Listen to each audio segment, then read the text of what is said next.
Assalamualaikum warahmatullahi wabarakatuh. Perkenalkan, nama saya Muhammad Aspar Kadir dari kelas M233. Nah, adik-adik, jadi pada kesempatan kali ini kakak akan menjelaskan sedikit saja materi tentang mata pelajaran IPS. Jadi, adapun judul materinya itu yakni hidup bersama alam, dan langsung saja kita ke pembahasannya. Nah, adapun materi kita yaitu hidup bersama alam. Sebelum kita mulai ke dalam materi, perlu kita ketahui apa itu alam. Jadi, alam adalah segala sesuatu yang ada di sekitar kita, seperti tumbuhan, hewan, air, dan juga tanah. Dengan keindahan alam dan kekayaan yang dimilikinya, alam memberikan banyak manfaat bagi kehidupan manusia. Nah, mengapa sih alam itu penting? Alam itu menyediakan kita udara bersih, makanan, dan tempat tinggal bagi manusia, dan juga keanekaragaman hayati yang ada di bumi ini menjadi penopang kehidupan kita. Adapun juga dari serangga kecil hingga hewan besar, semuanya memiliki peran penting dalam menjaga keseimbangan ekosistem. Nah, kalian tahu tidak, para penghuni alam itu apa saja sih?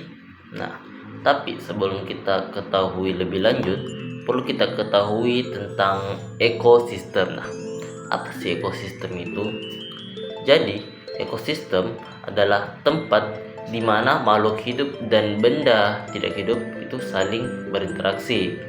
Jadi, makhluk hidup ini disebut komponen biotik, sedangkan benda mati disebut komponen abiotik. Adapun contoh dari komponen biotik yaitu makhluk hidup seperti tumbuhan, manusia, dan juga hewan.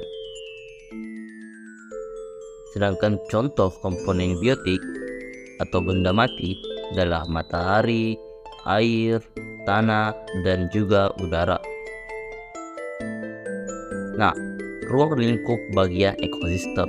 Nah, ini terbagi menjadi 4. Yang pertama, individu. Individu adalah satuan organisme dari setiap jenis atau spesies tertentu pada suatu lingkungan. Yang kedua adalah populasi. Populasi adalah suatu kelompok dari individu-individu sejenis yang berada di suatu tempat tertentu. Yang ketiga ada komunitas. Komunitas adalah kelompok makhluk hidup yang terdiri dari beberapa populasi yang saling berinteraksi. Dan yang keempat ada ekosistem. Ekosistem adalah hubungan timbal balik dan ketergantungan antara makhluk hidup. Nah, pastinya adik-adik sekalian, setiap komponen itu memiliki perannya masing-masing. Misalnya komponen biotik, ada tumbuhan. Tumbuhan itu kan banyak sekali di sekitar kita. Apa fungsinya? Fungsinya yakni sebagai penghasil oksigen, menyerap karbon dioksida, sumber makanan, pencegah erosi tanah, dan penyedia habitat.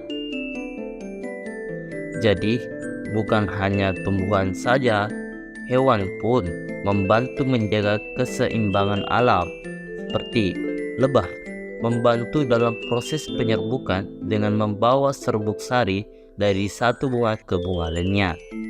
Cacing tanah membantu menguraikan bahan organik dan meningkatkan sirkulasi udara dan air di dalam tanah. Dan semut membantu menguraikan bahan organik dan menjaga struktur tanah agar tetap sehat. Nah, komponen abiotik. Cahaya matahari. Tentunya sinar cahaya matahari itu mendukung fotosintesis pada tumbuhan yang merupakan dasar dari rantai makanan. Air adalah komponen penting bagi semua makhluk hidup untuk pertumbuhan dan reproduksi dan juga metabolisme. Dan tanah menyediakan nutrisi penting bagi tumbuhan melalui kandungan mineral yang ada di dalamnya. Nah, sekarang apa sih hubungan yang unik pada makhluk hidup? Tapi perlu kita ketahui lagi tentang simbiosis.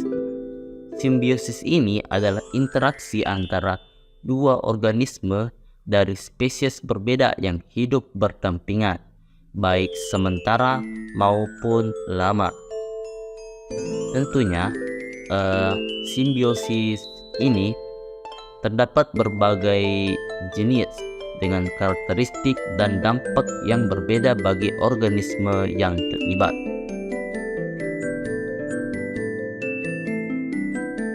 Pertama ada simbiosis mutualisme. Dalam simbiosis ini, kedua organisme mendapatkan manfaat dari interaksi tersebut. Contohnya lebah dan bunga. Lebah mendapatkan nektar sebagai makanan, sementara bunga dibantu dalam proses penyerbukannya. Kedua ada simbiosis komensalisme. Dalam simbiosis ini, satu organisme mendapatkan manfaat, sementara organisme lainnya tidak terpengaruh baik positif maupun negatif.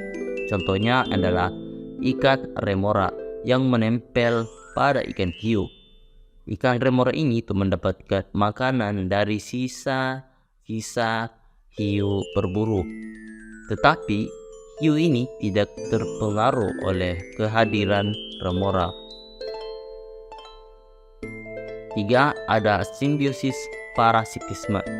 Dalam jenis simbiosis ini, satu organisme ataupun parasit itu mendapatkan keuntungan dengan merugikan organisme lain, yaitu inangnya.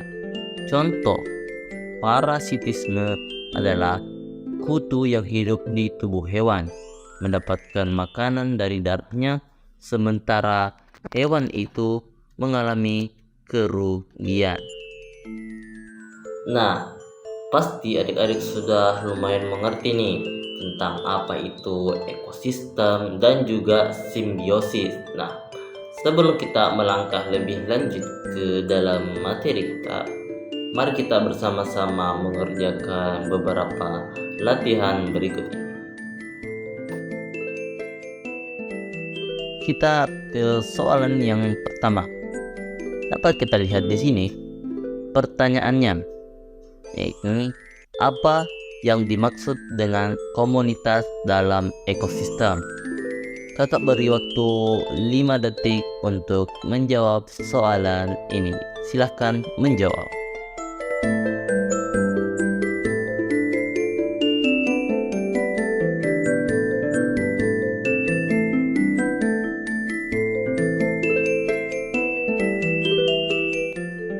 Baik, sudah menjawab. Nah, jadi jawaban dari soalan pertama yakni C. Makhluk hidup berbeda jenis. Pertanyaan kedua, apa yang dimaksud dengan komponen biotik dalam ekosistem? Kakak beri waktu 5 detik untuk menjawab. Jadi jawabannya adalah B. Semua makhluk hidup di lingkungan. Soalan yang ketiga. Nah, apa itu simbiosis mutualisme?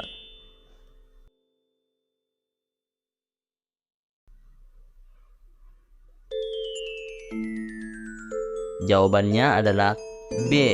Menguntungkan kedua pihak. Pertanyaan keempat. Apa yang dimaksud dengan populasi dalam ekosistem?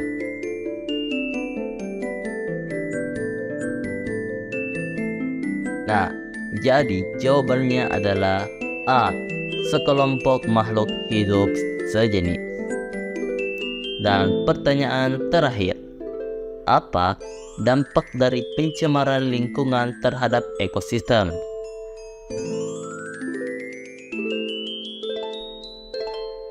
Jadi, jawabannya adalah B. Mengurangi kualitas hidup. Nah, adik-adik, jadi itulah tadi pembahasan materi kita tentang hidup bersama alam.